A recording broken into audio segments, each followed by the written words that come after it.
세계 미래 보고서 2023입니다. 박영숙, 제롬 글렌 지음이고 비즈니스 북스에서 출판했습니다. 2022년 10월에 출간했고 총 384쪽입니다. 가격은 18,000원입니다. 내용을 간단하게 살펴보게 되면 코로나19 팬데믹 기간 동안에 인류는 디지털 시대로의 대전환을 겪었다라고 하는 거죠. 그 어느 때보다 급격한 변화에도 불구하고 혼돈에 우리는 잘 적응하고 있고 또 뉴노멀의 시대를 살아내고 있다고 하는 것입니다. 근데 수많은 전문가들의 연구 결과에 따르게 되면 앞으로 이제 인류에게 펼쳐질 미래가 지금보다 훨씬 더 거대할 뿐만 아니고 더 빠른 속도의 변화가 이제 함께할 예정이다라고 하는 거죠. 아인슈타인이 이런 말을 했죠. 낡은 지도로는 새로운 세상을 탐험할 수가 없다. 그렇다면 오늘날 인류에게 새로운 지도라고 하는 것은 이제 무엇인가라고 하는 건데 그게 바로 이제 미래에 대한 전망이겠죠. 세계적인 미래 연구 기구인 밀레니엄 프로젝트가 이제 매년 펴내는 세계 미래 이제 보고서인데 이 책에서는 전 세계 4,500여 명의 석학과 전문가 집단과 기업인들이 이제 내다보는 미래겠죠. 미래 전망과 인류의 삶 전반에 대해서 바꿀 그 변화사항이 무엇인지 이제 구체적으로 이제 그려주고 있다고 하는 것입니다. 그뿐만 아니고 지속 가능한 생존을 위해서 우리가 어떤 준비를 해야 될지 통찰도 전해준다라고 하는 거죠. 미지의 세상의 탐험을 떠나기 위해서 우리에게 반드시 필요한 지도다라고 하는 것입니다. 이 책을 꼭 사서 봐라 그 말이겠죠. 특히 이 세계 미래 보고서 2023은 전대미문의 위기에 직면한 인류가 선택해야 될 8가지 핵심적인 미래 시나리오를 제시하고 있습니다. 세계 정치와 또 사회적 위기에서 또 기후 재앙도 있고 식량과 또 에너지 위기까지 이렇게 복합적인 충격을 이겨내고 새로운 미래를 만들어내기 위해서 인류가 준비 중인 미래를 8가지 분야로 나누어서 지금 이렇게 살펴보고 있는 거죠. 탈중앙화와 거대한 물결, 또 메타 로빌리티, 또 메타 모빌리티, 식량 위기와 푸드테크, 메타버스하고 그다음에 스마트 라이프, 디지털 헬스케어, 스테이크 테크, 인공지능 시대의 미래 교육이 이제 바로 그것입니다. 총 8가지 이렇게 살펴본다라고 하는 거죠. 또 이게 거시적인 차원에서 정치와 정부, 민주주의의 미래에 관한 그 논의도 담고 있습니다. 민주주의에 대한 신뢰도 갈수록 보면 이제 저하되고 있는 시점이고 또 이렇게 정치를 보게 되면 이제는 사양 사업이다라고 하는 거죠. 그래서 이 정치 분야를 인공지능이 어떻게 대체해 나갈지에 대해서 살펴본다라고 하는 것입니다. 아무튼 세상은 이제 뉴노멀 시대에 부합하는 구조로 일대 전환을 도모하고 있습니다. 그 과정에서 우리는 위기를 넘어서 새로운 번영을 도모할 수 있겠죠. 코로나19 팬데믹 상황에서 벌어진 우크라이나 전쟁을 비롯한 세계 정치와 경제 혼란은 지금 뭐 극에 달하있지 않습니까? 근데 이 위기 속에서도 반드시 기회는 있다라고 하는 것입니다. 위기는 결코 모두에게 공평하진 않습니다. 미래의 가능성을 읽어내고 또 새로운 문명을 창조하는 강한 에너지를 갖고 있다면 위기는 더 큰 도약의 기회로 찾아올 것입니다. 미래를 결정하는 가장 좋은 방법이 뭐냐면 그 미래를 만들어 나아가는 것이라고 하는 사실 우리가 다시 한번 상기할 필요가 있겠죠. 이제 본문의 내용으로 구체적으로 몇 가지를 살펴보겠습니다. 첫 번째 큰 주제는 메가 클라이시스, 탈중앙화와 거대한 물결, 새로운 세계의 변화, 어떻게 대처해 나갈 것인가 라고 하는 주제입니다. 소제목인데 탈세계화와 재세계화, 우리는 지금 다시 시험대에 올랐다 라고 하는 주제입니다. 2022년 3월에 그 러시아의 맥도날드 매장 앞에서 한 남성이 스스로 매장 문에 몸을 묶는 시위를 했다라고 하죠. 러시아의 우크라이나 침공 이후에 맥도날드가 러시아 매장을 잠정 폐쇄하겠다라고 이제 밝혔기 때문에 이를 막기 위해서 이제 벌인 이른 시위였다고 합니다. 근데 재밌는 것은 이 남성이 이렇게 항의하는 동안에도 러시아 사람들은 맥도날드에서 마지막 식사를 하려고 끊임없이 매장으로 들어가고 있었다고 하는 거죠. 맥도날드가 소련에 첫 매장을 오픈한 것은 1990년 1월 31일이었죠. 당시에 그 모스크바의 푸스킨 광장 맥도날드 매장 앞에는 모스크바 시민들이 장사진을 이루었다고 합니다. 이 장면이 담긴 사진은 탈냉전을 알리는 상징으로도 아주 유명하죠. 근데 이제 전쟁이 발발한 후에 러시아에서의 영업을 문제로 전 세계적으로 이제 불매 운동이 벌어졌고 또 이걸 통해서 맥도날드는 결국 영업을 중단하기로 결정을 합니다. 이후에 이제 BBC의 보도에 따르게 되면 6월 12일 러시아 연방 창립 기념일에 맥도날드는 이미 이제 철수가 됐는데 원래 맥도날드 마크가 그 노란 M자지 않습니까?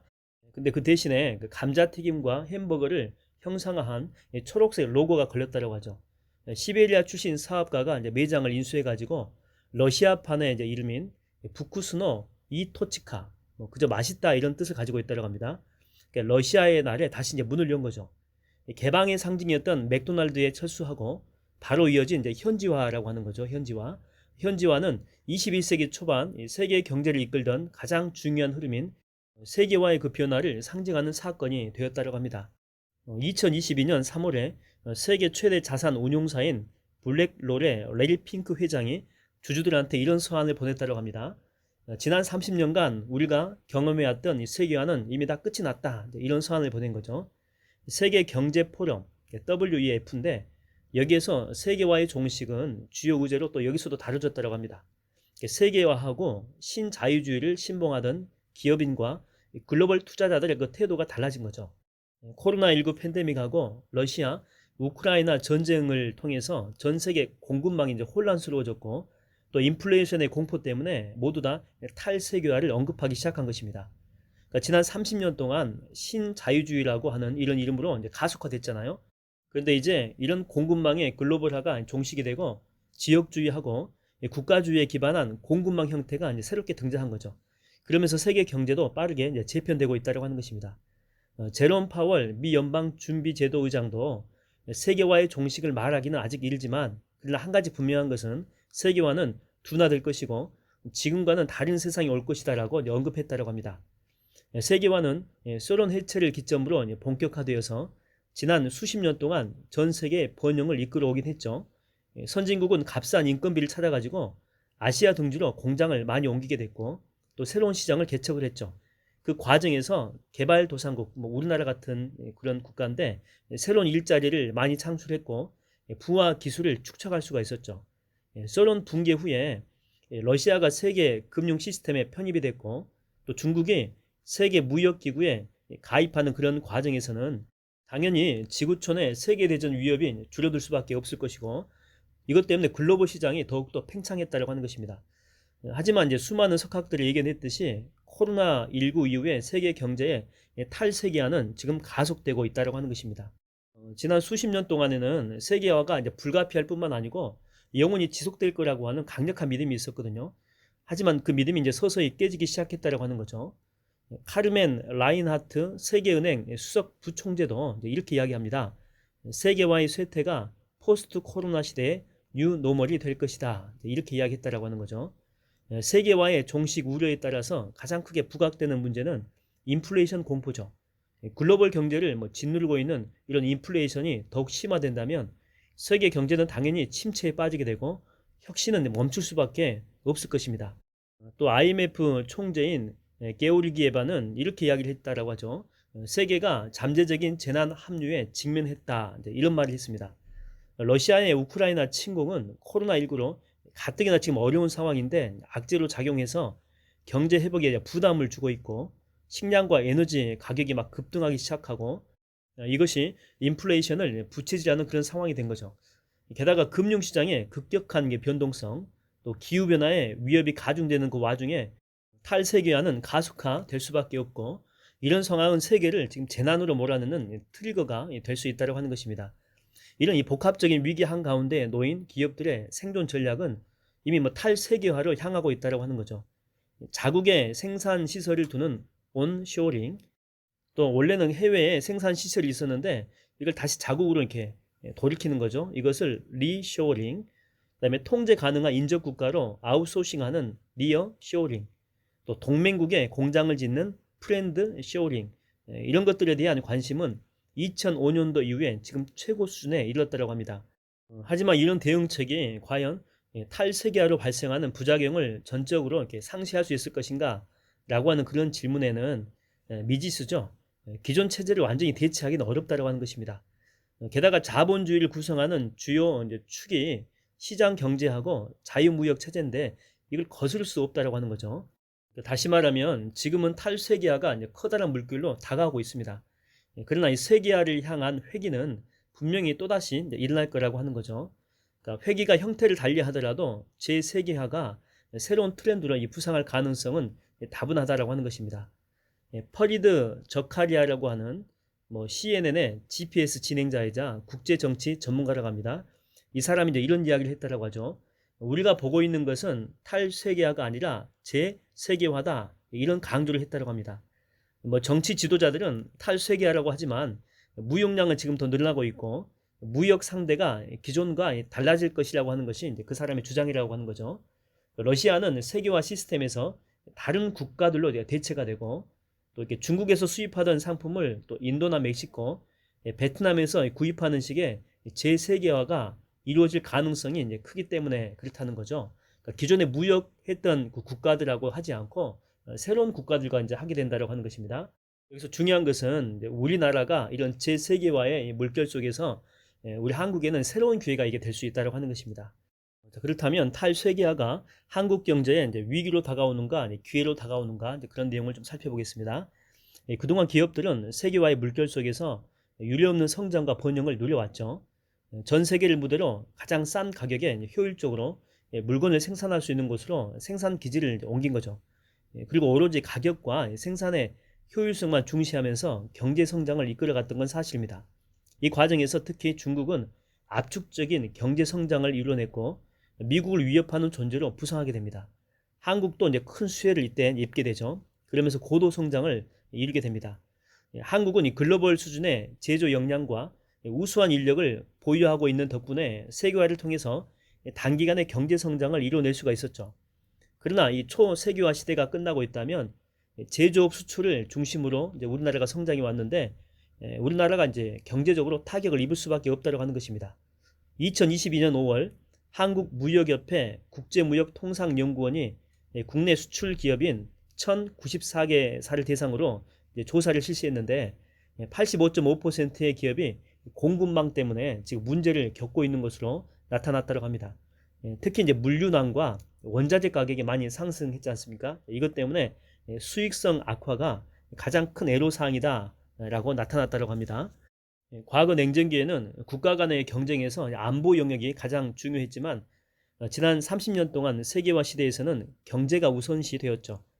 그러면 앞으로는 이제 어떻게 될까라고 하는 것입니다. 이제는 안보하고 경제가 구조적으로 결합하는 그런 시대가 될 것이다라고 전망하고 있죠. 이미 동맹국이나 우호국들을 중심으로 글로벌 공급망의 이제 분리 현상이 노골적으로 지금 나타나고 있다고 하는 것입니다.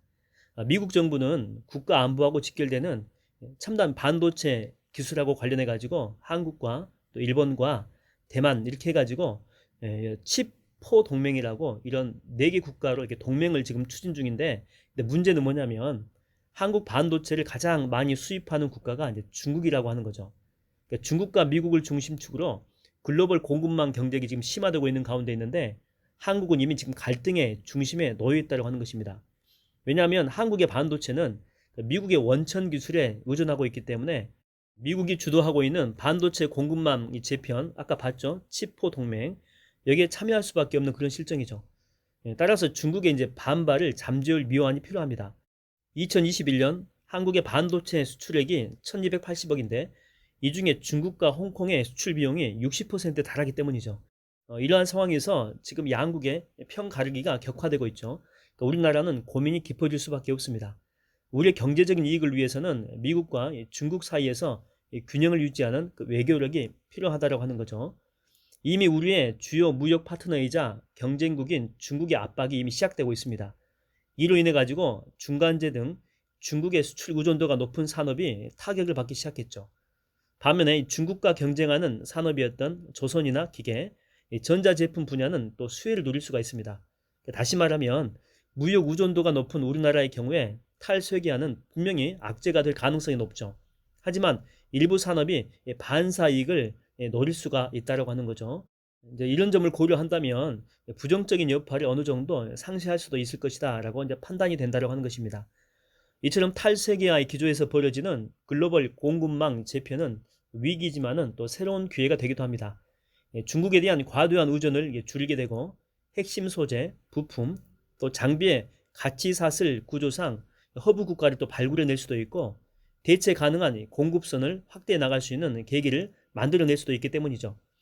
게다가 각국의 기술력이 글로벌 패권을 결정짓는 핵심 변수로 지금 떠오르는 상황인데, 한국이 보면 고도의 IT 기술을 갖추고 있지 않습니까? 또 인프라도 마찬가지고, 이것은 정말 다행이라고 볼 수 있죠. 탈세계화하고 탈중국화 흐름 속에서 오히려 새로운 도약의 발판을 우리나라가 마련해낼 수도 있다고 하는 것입니다. 오늘날의 세계 경제는 상품과 서비스를 수출하던 유형자산 기반에서 이제는 혁신 기술을 중심으로 한 무형자산 기반의 뉴노멀로 재편되는 그런 과도기에 와 있습니다. 그렇다면 제4차 산업혁명을 주도하는 인공지능, 빅데이터, 반도체 등의 핵심 기술의 영향력은 경제뿐만 아니고 이제 안보하고도 이제 직결된다라고 하는 거죠. 그렇기 때문에 기술 경쟁은 기술 블록화를 낳을 수도 있고, 이는 뛰어난 기술 역량과 IT 인프라를 가진 한국에는, 또 우리나라에는 새로운 기회장이 될 수 있다고 하는 것입니다. 자국 우선주의가 만연한 이때에 한국은 기술 우위를 더욱더 이제 공고히 해야 될 것이고, 제조 역량을 갖춰가지고 세계 시장에서 경쟁력 있는 산업 구조를 만들어야 됩니다. 전국 경제인 연합회의 발표에 따르게 되면 현재 한국은 GDP 대비 R&D, 연구개발 투자 비중이죠. 이게 OECD 국가 중에서 2위까지 올라갔다고 합니다. 근데 문제는 뭐냐면 R&D 부분 민간 투자 증가율은 10년 동안 답보 상태라고 하는 거죠. 효율성 대비 투자 비율이 떨어지는 편이다라고 하는 것입니다. 그렇기 때문에 연구개발 이 부분에 민간 투자율과 효율성을 더 끌어올리는 것이 지금의 위기를 기회로 만드는 데 있어서 가장 큰 선결 과제라고 볼 수가 있습니다. 또 계속해서 또 다른 주제를 살펴보겠습니다. 메가 클라이시스, 메타 로빌리티, 팬데믹이 앞당긴 무인시대, 인공지능, 로봇 경제가 온다. 소제목은 2050년 로봇이 인간보다 더 많아진다. 2050년도에는 대부분의 집에서 로봇을 사용할 것이라고 이렇게 전망을 하고 있는데, 이제 이게 누가 이야기한 거냐면 2022년 4월 테슬라의 텍사스 기가 팩토리에서 진행된 크리스 앤더슨 테드 이사죠. 이 사람과 일론 머스크와의 인터뷰 중에 한 대목입니다. 그러니까 2050년도에는 로봇 친구들이 이제 있게 될 것이다라고 하는 이제 그런 말이죠.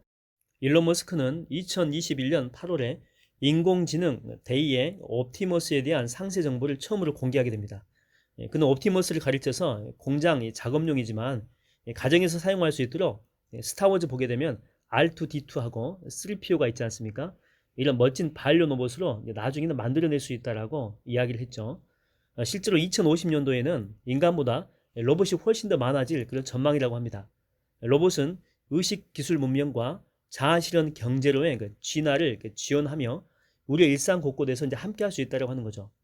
2050년도까지 로봇은 우리 몸의 세포를 수리하는 것부터 화성에 우주 도시를 건설하는 것에 이르기까지 인간 삶에 아주 깊이 침투할 가능성이 높다고 합니다.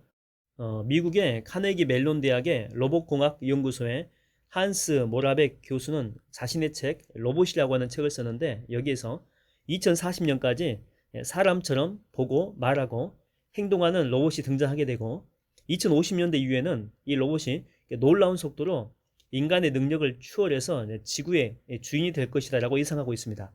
로봇은 생물학적 존재가 아니라 인공지능적인 존재로 인간의 지식과 가치관을 비롯해서 문화 등의 정신적인 유산을 물려받은 신인류라고 할 수가 있다고 하는 것입니다. 이들 신인류들이 열어갈 로봇 사피엔스 시대가 이제 코앞으로 다가왔다고 하는 것입니다. 미국의 뱅크 오브 아메리카는 2021년 발표한 보고서인 로봇 사피엔스 일의 미래 지침서에서 세계 경제가 로봇 사피엔스 시대로 접어들 것이라고 예측을 했고, 이제 뭐 사업장과 사무실, 뭐 다양한 일터에서 노동자하고 로봇이 함께 이제 일할 것이고, 2030년도까지 1억 명의 근로자가 이제 직업을 바꿔야 할 것이다라고 이제 전망을 하고 있다라고 하는 거죠.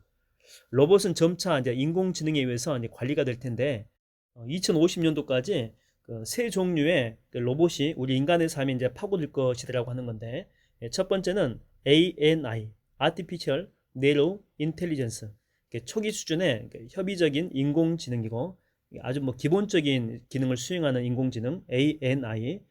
두 번째는 스스로 이게 문제점을 파악해 가지고 해결책까지 찾는 범용 AGI, 가운데 이제 G자가 들어간 건데 이거는 General, 범용이죠. 범용 인공지능.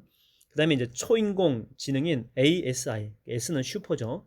이렇게 모든 것들을 다 이제 어느 정도 해결한다라고 하는 것, 초인공 지능. 이렇게 세 종류의 로봇이 우리 인간의 삶으로 이제 깊이 파고들 것으로 전망하고 있죠.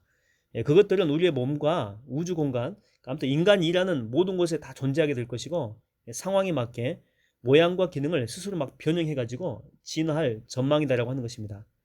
ANI 로봇과 AGI 로봇, 이게 초기하고 두 번째 단계 로봇이죠. 이거는 2050년까지 지구하고 우주에서 생산성, 또 안전, 건설 환경을 극적으로 개선시킬 뿐만 아니라 고령화 인구를 적극 지원하는 임무를 수행한다고 합니다. 애플에 보면 실이 있지 않습니까? 그다음에 아마존의 알렉사가 ANI 인공지능에 해당하게 된다면 세계 최초로 사우디아라비아에서 시민권을 인공지능이 획득을 했대요. 그 인공지능은 이제 소피아라고 하는 인공지능인데 이것은 범용 AGI에 가깝다고 합니다. 만약에 초인공 지능을 가지고 있는 ASI가 이제 구현이 되면 레이 커즈와일이 말한 것처럼 전 인류 지능의 합을 넘어서는 인공지능의 특이점이 도래하게 될 것이다 라고 하는 것입니다.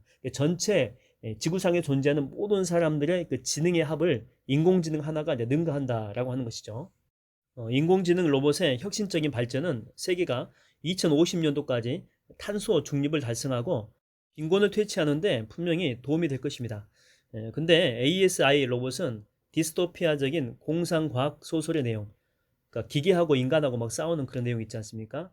이런 내용이나 뭐 스티븐 호킹과 일론 머스크, 빌 게이츠가 경고한 것처럼 우리 문명을 파괴할 수도 있다라고 하는 거죠. 그래서 AGI가 인간의 건강한 시너지를 내는 ASI로 진화할 수 있도록 적절한 초기 조건을 만들어 줘야 된다고 하는 거죠. 인간이 자율신경계의 도움으로 몸을 관리하고 또 자유롭게 생각하고 삶을 창조하듯이 인공지능 로봇은 2050년대까지 문명의 물리적인 매개체를 관리해서 인간을 보다 또 자유롭게 하고 또 새로운 미래를 창조하는 근간이 반드시 될 것입니다. 문명을 작동시키는 뭐 운송이나 또 건설, 또 농업, 서비스를 위한 인간의 노동의 대부분은 사물 인터넷, 또 이렇게 센서 네트워크로 연결된 로봇하고 인공지능 등 다양한 차세대 기술로 대체가 될 예정이죠.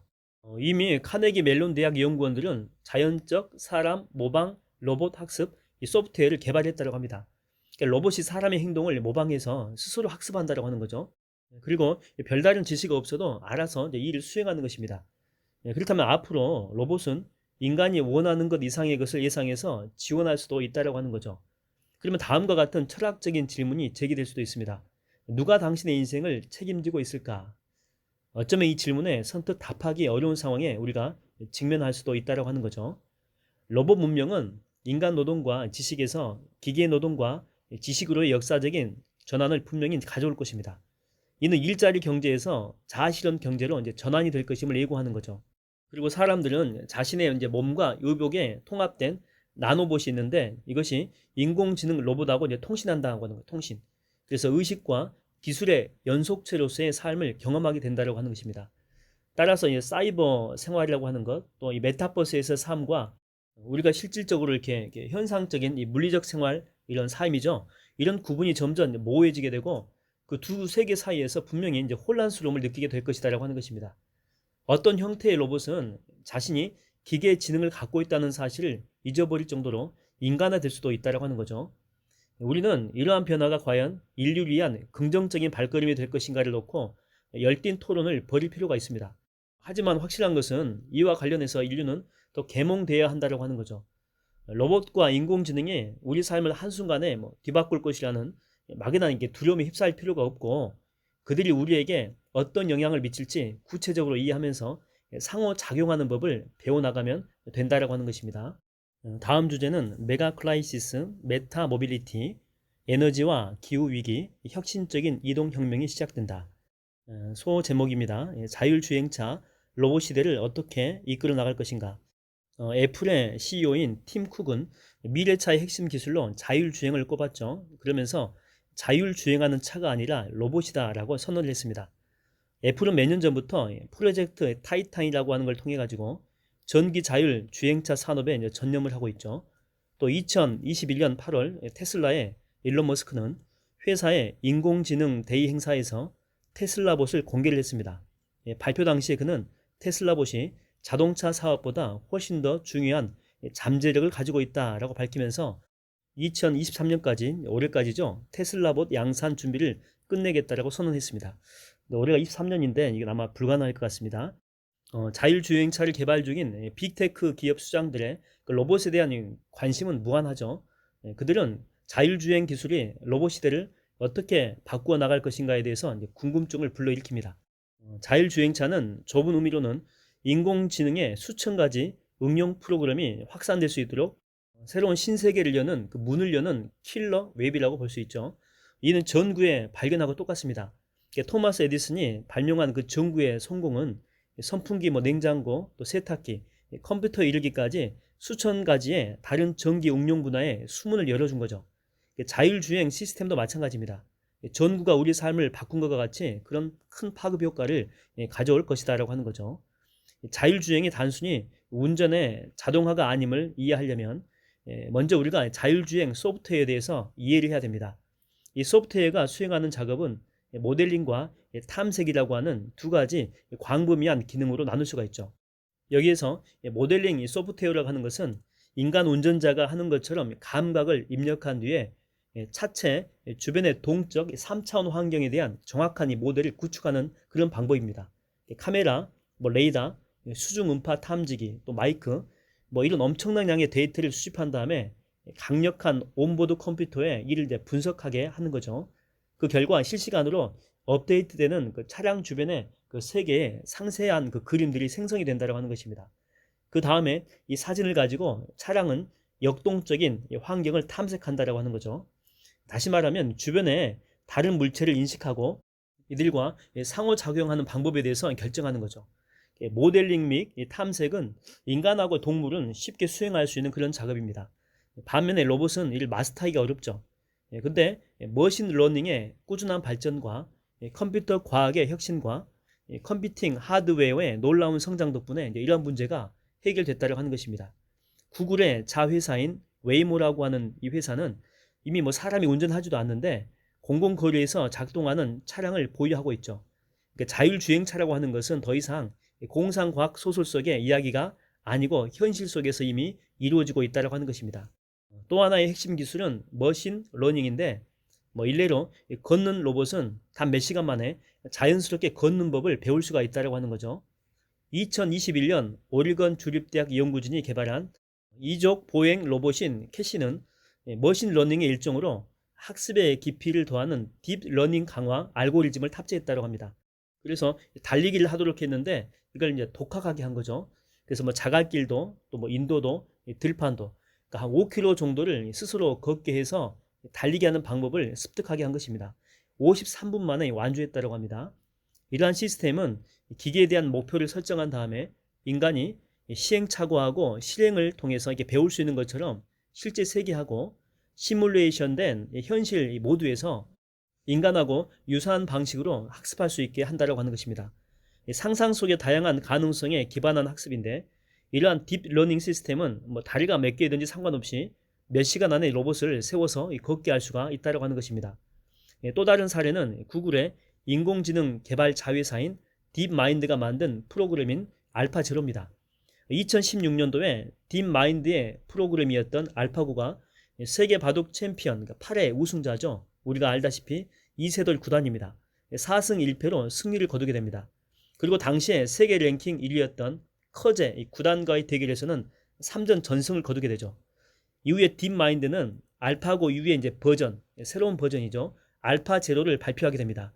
그러니까 이것은 더 이상 인간이 구축한 데이터를 학습하지 않고 인공지능이 독학으로 독파하는 그런 강화된 학습 방법이 사용된 것이죠. 일종의 자율학습인 셈입니다.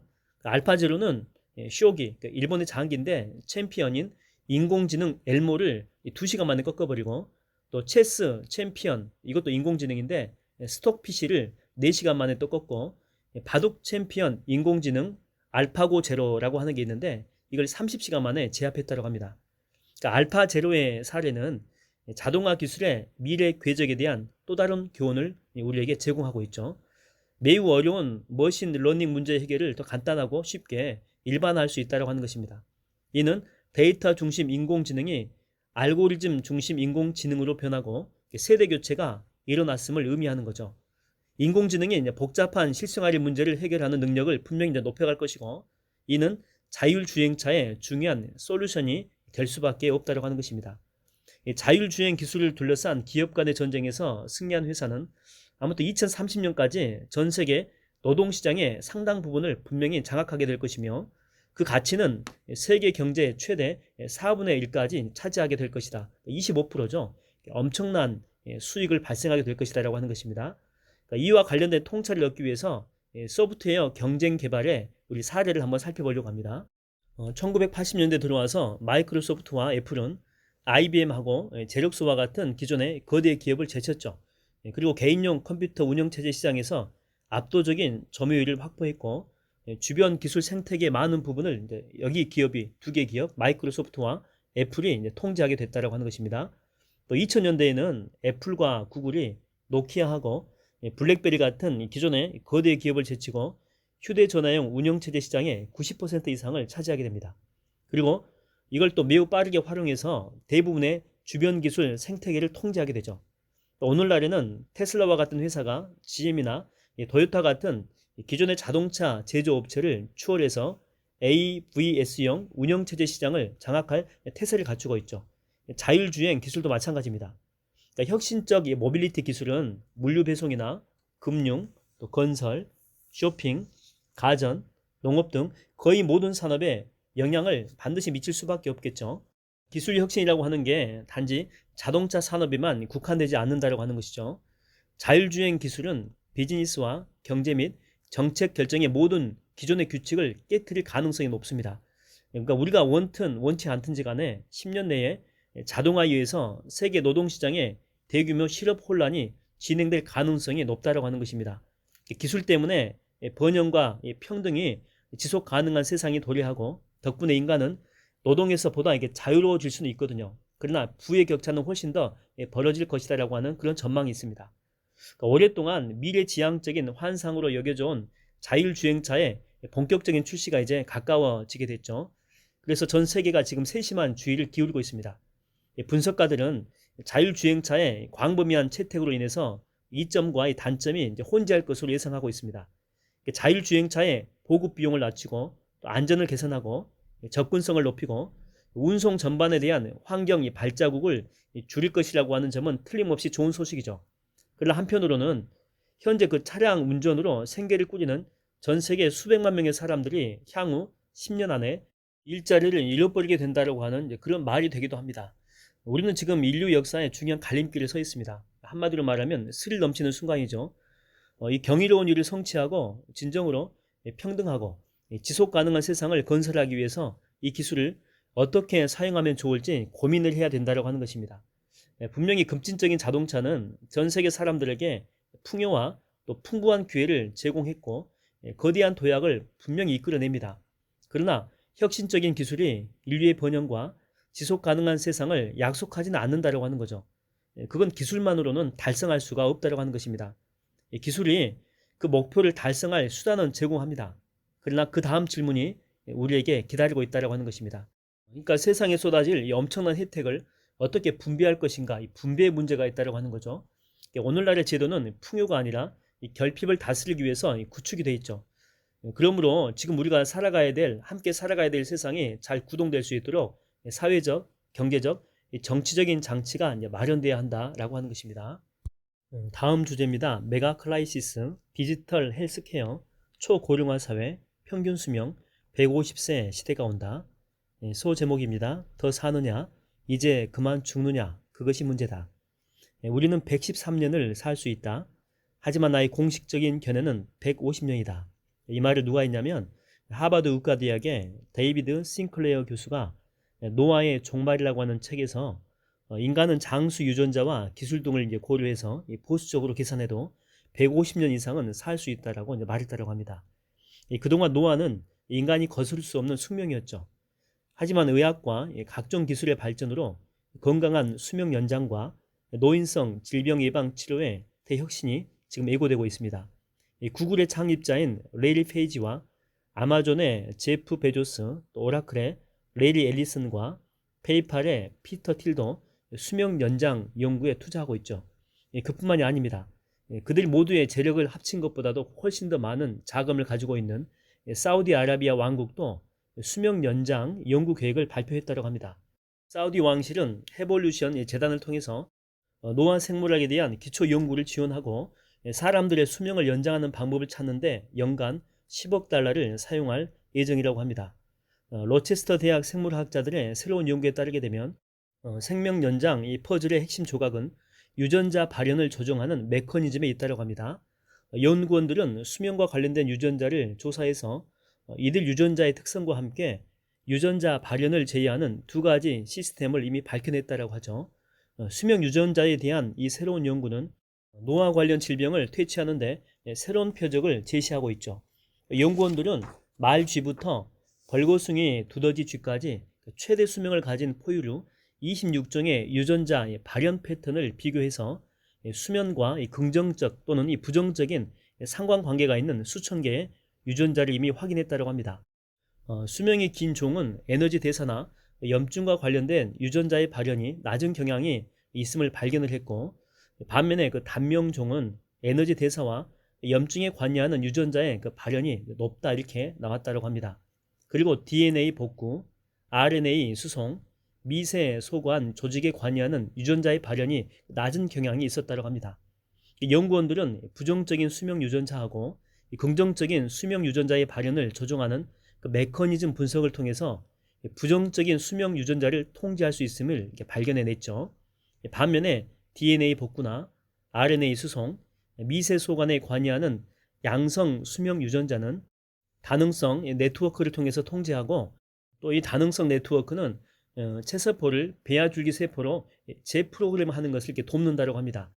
그 배아줄기 세포는 나이가 들어감에 따라서 와야 되는 그 DNA가 있는데 이걸 이제 재포장한다고 하는 거죠. 그래서 보다 젊어지고 또 재생이 잘 되도록 도와준다고 합니다.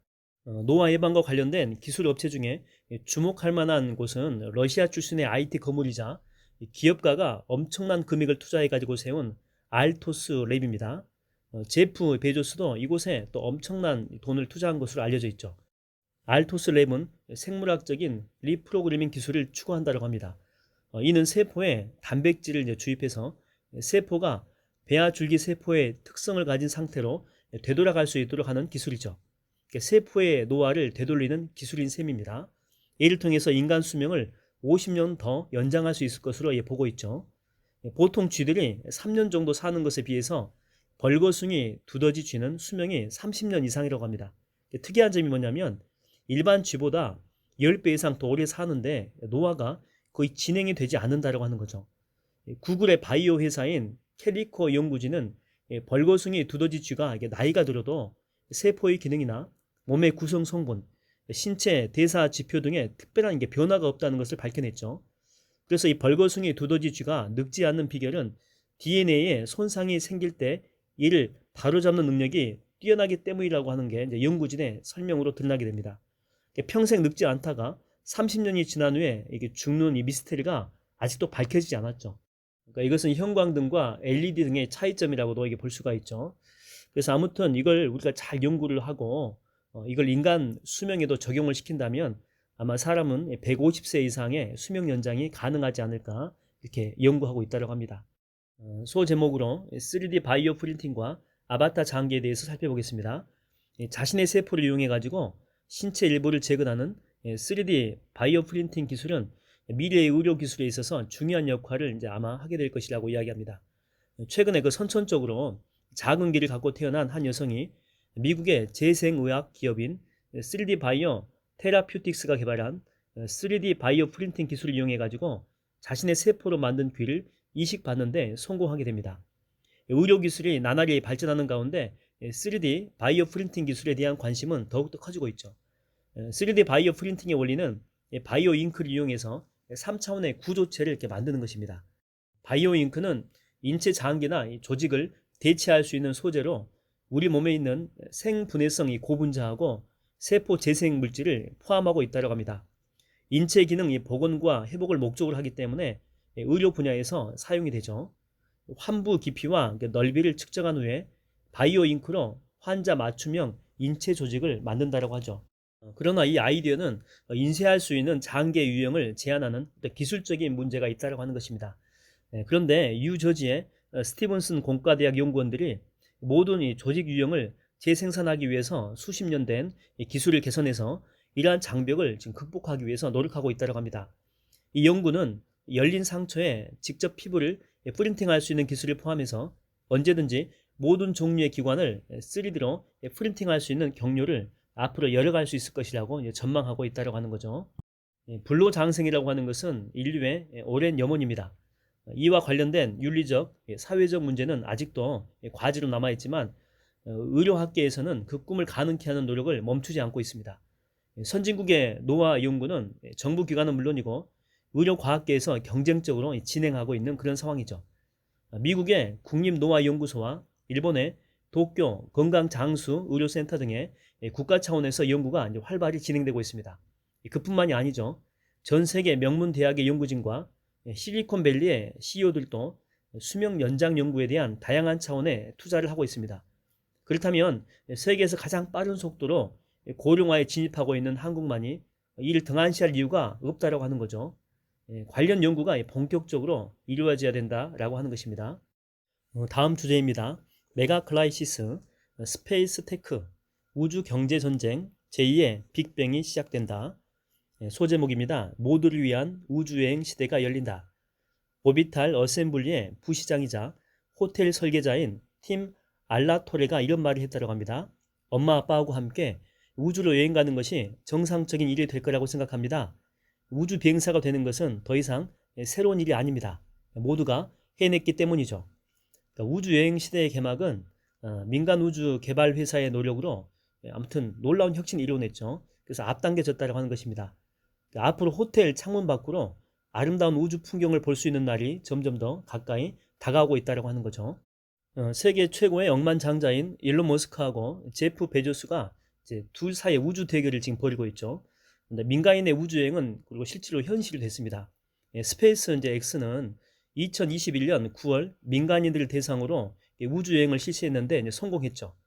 2022년 6월에는 16억 8천만 달러, 우리나라 돈으로 약 2조 3,427억 원의 자금을 신규 유치하게 됩니다.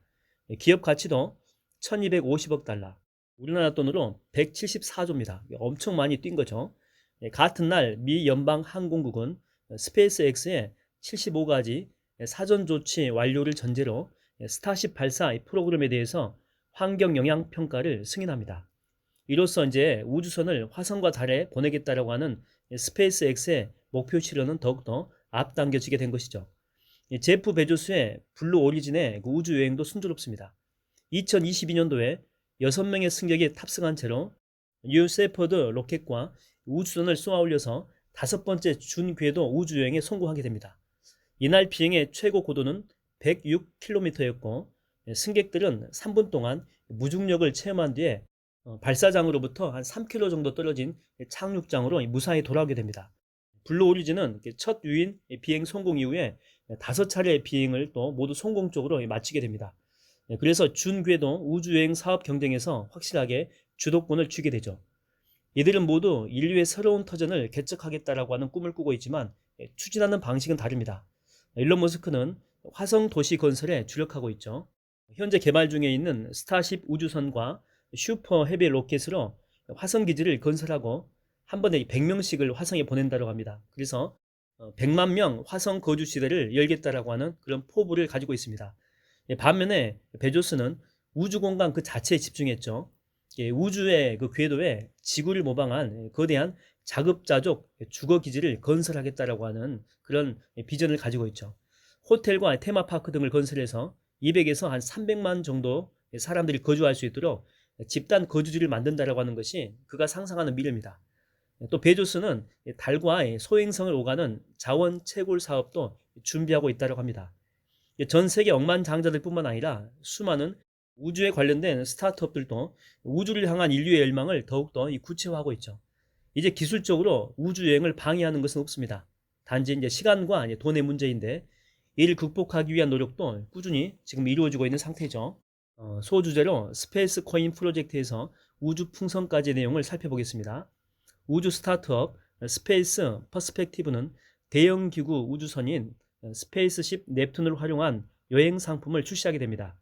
스페이스 퍼스펙티브는 미국 플로리다에 본사가 있고 전직 나사의 그 임직원들로 구성되어 있다고 합니다. 스페이스십 넵튠은 발사 2시간 후에 약 30km의 성층권까지 진입한 다음에 2시간 동안 우주를 이렇게 떠돌다가 하강한 후에 이제 배로 회수가 됩니다. 다른 우주선처럼 로켓을 사용하지 않기 때문에 탄소 배출이 발생하지 않는다는 장점이 있죠. 스페이스십 넵튠의 백미는 무중력의 부담을 받지 않은 캡슐로 내부에서는 결혼식과 파티를 즐길 수가 있고 와이파이가 연결돼서 지구에 있는 지인들과 실시간으로 스트리밍을 할 수가 있다고 하는 거죠. 예약자는 이미 900명에 이르게 됩니다. 가격은 12만 5천 달러. 우리나라 돈으로 하게 되면 약 1억 7,431만 원 정도 되죠. 2024년도부터 본격적으로 비행에 나설 예정입니다. 국내도 이렇게 보게 되면 우주 발사체 스타트업의 움직임이 활발해지고 있죠. 그 중에 우나스텔라라고 하는 기업이 있는데 국내 최초의 민간 유인 발사체 개발을 목표로 내세운 스타트업이죠. 2027년이 되게 되면 전 세계에서 연간 400여 명이 우주 관광객이 되는 시대에 접어들게 되는데 그 중에 아시아, 태평양 지역의 수요를 끌어오는 것이 목표라고 합니다. 현재 전기 모터 펌프 사이클 엔진을 자체 개발하고 있다고 합니다. 지금 이 회사는 스타트업 엑셀러레이터인 블루포인터 파트너스사로부터 CD 투자금을 이미 유치를 했고 중소벤처기업부 팁스 프로그램에 선정돼서 초기 연구 개발 비용을 확보한 상태입니다. 머지않아서 미래의 우주선 여행은 지금의 크루즈 여행처럼 비싸긴 하겠지만 인생의 버킷리스트에 오를 정도로 우리 삶에 가까이 다가오게 될 것입니다. 우주 여행은 이제 돈과 기술의 문제가 아니라 취향의 문제가 되어가고 있죠. 따라서 이를 둘러싼 전 세계 우주 스타트업의 경쟁도 더욱더 치열해질 수밖에 없게 될 것입니다.